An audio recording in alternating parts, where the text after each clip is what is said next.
Fallout 4 on release wasn't exactly the most beloved Fallout game out there.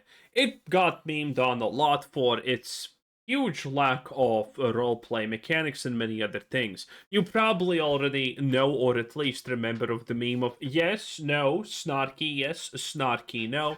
And that was, well, the only 4 types of responses that you could give, and none of them actually impacted anything that happens.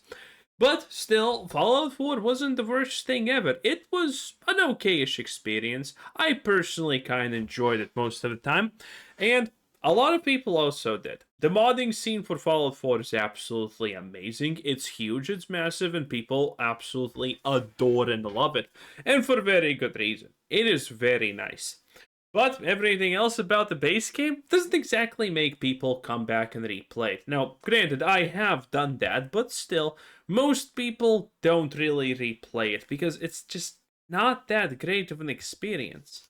Alright, this has to be documented. Fallout 4, released 2015, about 25 million sales. Pretty good DLC. You know, some were better than others, Bad. That's for sure. It's the biggest piece of dog. Not a live service game. It is highly moddable by design, and in fact, it's basically the only reason people return to the game at all. True. There's not many people who just jump back into Fallout 4 to experience it. I mean, personally, I think this is absolutely hilarious. The fact that a woman who just got defrozen like a lollipop is actually, you know, capable of resisting a guy who's trying to take her kid away, and this guy's like, well, it's not like I can really do anything about it, so I better just use a force multiplier and send her to the eternal Minecraft. It is the dumbest garbage ever. Its story again. Not much going on there. Fallout 4 stayed this way for nearly 10 years, until the next-gen update. Huge shout-out to Juicehead and Luke Stevens for being the ultimate... Whoa. Garbage, shills, the paid Bethesda sponsorship. Resources.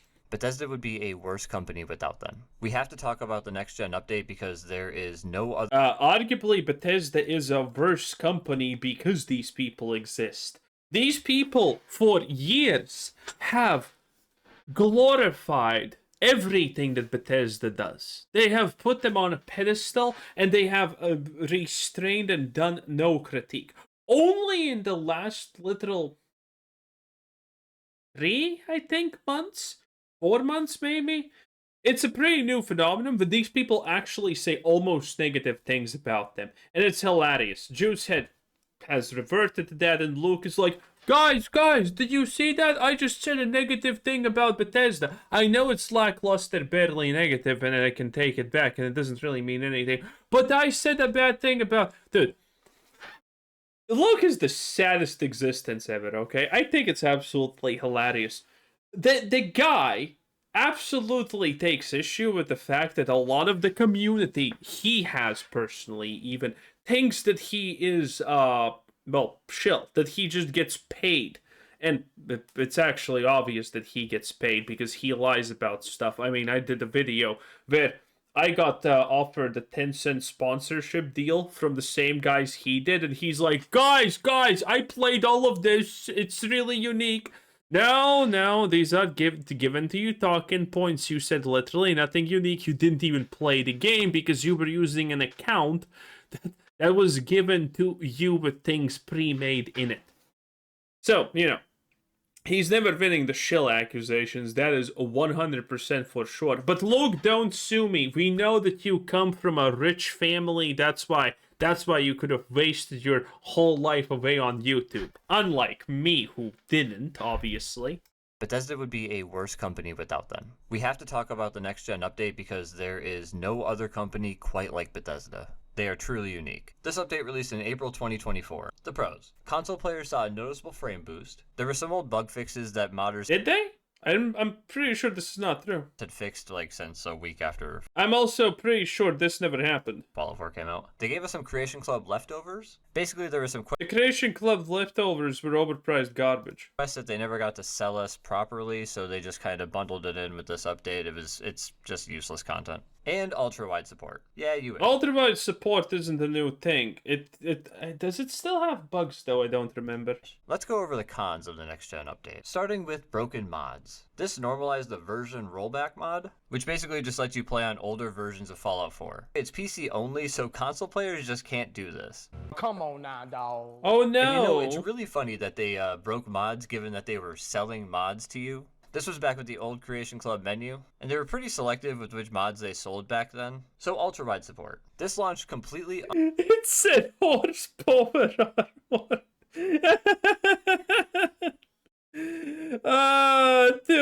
$2.50 for horsepower armor. untested. And I mean, there is no way that anyone at Bethesda had an ultra-wide monitor. It's just not possible, not with how this launched. It was completely broken, all of the UI was stretched out, and this would be one thing, but they also broke the existing mod. So they essentially patched out ultra-wide support until the mod got updated. Holy Jesus. What is that? What the f? Bethesda also wanted Fallout 4 to be Steam Deck certified, so they removed features in order to get it there, and they locked players into settings by removing The Bethesda's whole business model at this point, unironically, seems just release a game version and some idiot will buy it, hopefully. That's it. I say that Bethesda hasn't learned anything, but the reality is they have learned from selling 50 copies of Skyrim to people, okay? And it's the fact that you can just make a new version of a game, call it Anniversary Edition 52, and some idiots will buy it, and you haven't actually even done anything. the initial launch screen for Fallout 4. There was some settings in there that you could only change from there, but since they removed that screen, people just got locked into whatever settings they were using. A whole Nice. bunch of new bugs got introduced. I think the most important one is that they broke VATS. VATS is very core to Fallout in general, but even in Fallout 4, it's still very core to combat. Corpus. The hell, is this Russian? They added a whole bunch more crashes with this update. A ton of UI issues, especially with the Creation Club itself. Save corruption, which is a really devastating one. I mean, people Yeah, there's no fix for this. But historically, every time there has been a save corruption issue, Bethesda has said, well, fucking play again, Chad. Unironically, that this has... Dude, has there been an actual single Bethesda game released in the past 2 decades where there has not been a save corruption issue? Where something breaks in the game and you can now never finish the game or something like that. There has always been some kind of issue with progression or saving. And Bethesda never resolves it in a way that people actually, are happy with the way that it got handled. logging on and having their characters, however many years old they are, and just having corrupted saves. And they weirdly added a whole bunch of the skybox issues that were present in Fallout 76 when it launched.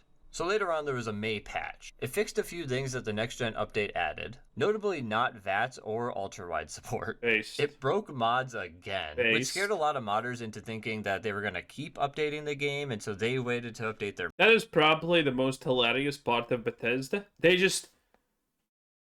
are so incompetent, they can't do the simple, basic thing that everyone is begging them to do, aka make the game and abandon it and let other people with talent fix it later on for them for free, by the way. Bethesda can't even do that. mods, which is kind of sad and funny because Bethesda then left it broke for about 18 months, and they said nothing. Complete silence with these guys all the time. More and more new bugs kept getting discovered as time went Yes. on. Like, if you had modded NPCs, it caused insane stuttering for your game. Yes. The more NPCs that were in the area, the more the stuttering was. Console players couldn't download mods or even search for mods in a lot of cases. And we can't go over this without talking about Fallout London. What's the location? Yep. If you can count on one thing, it's Bethesda trying to sabotage everyone that's gonna try and make a competition for them. Changed. War. War never changes.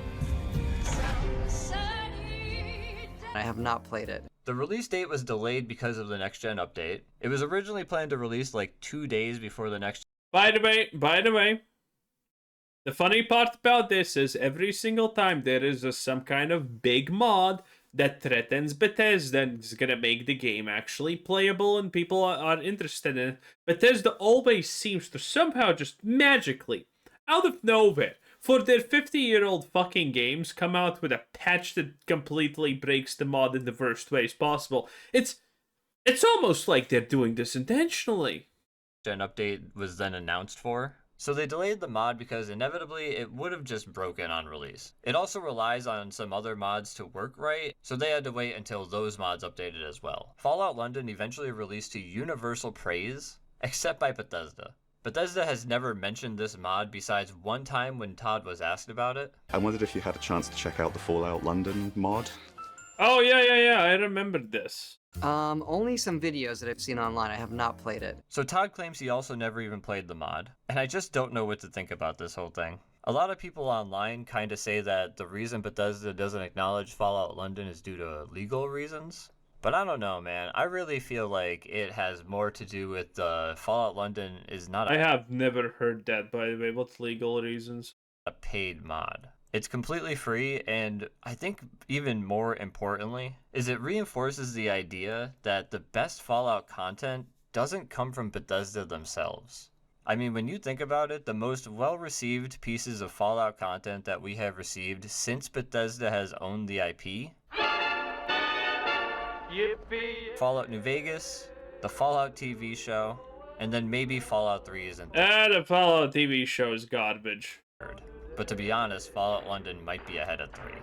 I'm not saying that from my personal opinion or anything, that's just from what I've seen online. Real fast, how about a quick conspiracy? You break Fallout 4, you funnel people into 76, and you milk them more effectively there? I don't know. Hey, that's my conspiracy. He watched my videos. Hey, nice. This is my conspiracy, by the way. The fact that they want to push everyone to Fallout 76 because that's where the microtransactions are. And Fallout 76 is literally not a game. It's just microtransactions. So pushing people into them is very good. The anniversary update, the celebration of Fallout 4. That's such a ridiculous thing to say. The pros of the anniversary update. It reverted most of the next-gen update's features. I forgot I wrote that down. And that's it. I mean, those are the pros. That's it. It got rid of some of the last update.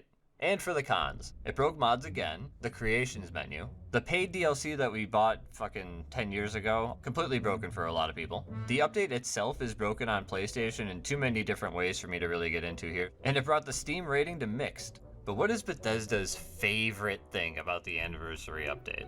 It brought the price from $20 to $60. Isn't that awesome? Now, you don't have to buy the $60 version of the game, but it's the anniversary edition. I mean, you're hot off watching the Fallout show. You want to play Fallout 4. What's 60 bones for the anniversary? This was the Make My Cock Explode scene, by the way. Anniversary edition. Because you see, this guy is a Brotherhood, conscript taken from a fridge after Shady Sands blew up because reasons, obviously. And because he's in the Brotherhood, he has no idea what a penis is. Or how anything works, and Lucy's a freak. I wish I was making this up. I wish I was making this up. But my wildest delusions would not even come close to how bad the fucking Fallout TV show plot, or sad excuse for a plot to be more specific, actually is. You mean use my cock? Yeah, it's just to sell to new fans of the show. That's all it is. Let's talk about the 150 creations you get with the anniversary edition. It's mostly just low-effort skins. Do you actually even get 150 of those? I didn't think you even got that much. Your single-player game. Skins are successful in multiplayer games because people can play with their friends. I don't think it has the same effect in a single-player game, especially one that was designed. I don't actually agree with this. Skins are amazing. Ever played a MOBA? Ever played one? Well, if you have a favorite champion, hero, or whatever MOBA have you played, then you probably at one point have gotten a little bit bored of them. And then, if you got enough skin for free or somehow for that hero, suddenly it's like a whole new game. Skins are, yes, you can use them to brag to your friends and other people about how rich or stupid you are because you paid Riot Games $350 for garbage. I'm also not kidding about that. If you did not know, that's a whole fucking separate mess, by the way. But you know, skins are a lot for yourself because it just invigorates you to play the thing again because it feels new, it feels fresh. Designed to be highly moddable. If anyone wants a Pip-Boy skin, they can just fucking download the mod. And 9 times out of 10, the free mod is better. For me, I view a season of the show as a Fallout entry. That is the craziest thing I have ever heard him say. It's like saying every season of Game of Thrones is the same thing as a new Elder Scrolls game. It's like saying watching a playthrough of Fallout is basically playing Fallout. They're the same picture. Wow, it's Jumbo. It is the most Todd Howard way to spin not releasing a Fallout game I have ever heard. And only Bethesda could convince themselves of this. We heard from season 1 that you had renewed interest in the games. Huge, yeah. Do you hope you're going to get loads of, I guess, Steam sales leading up to Christmas now? That incredibly savage editing was done by BBC themselves. When they just cut to Todd with a zoomed in face when he says huge with that like shocked look on his face, that was all them. And that just shows how ridiculous things have gotten. When the news is memeing you because it's such a joke already, you know it's over. It's kind of like whether you want to play single player, like we see Fallout 4's huge for that still, 10 years later. Then stop breaking it. Your meddling with Fallout 4 has done nothing but hurt it. In one of the worst times to do it. So in conclusion, Bethesda, leave Fallout 4 alone.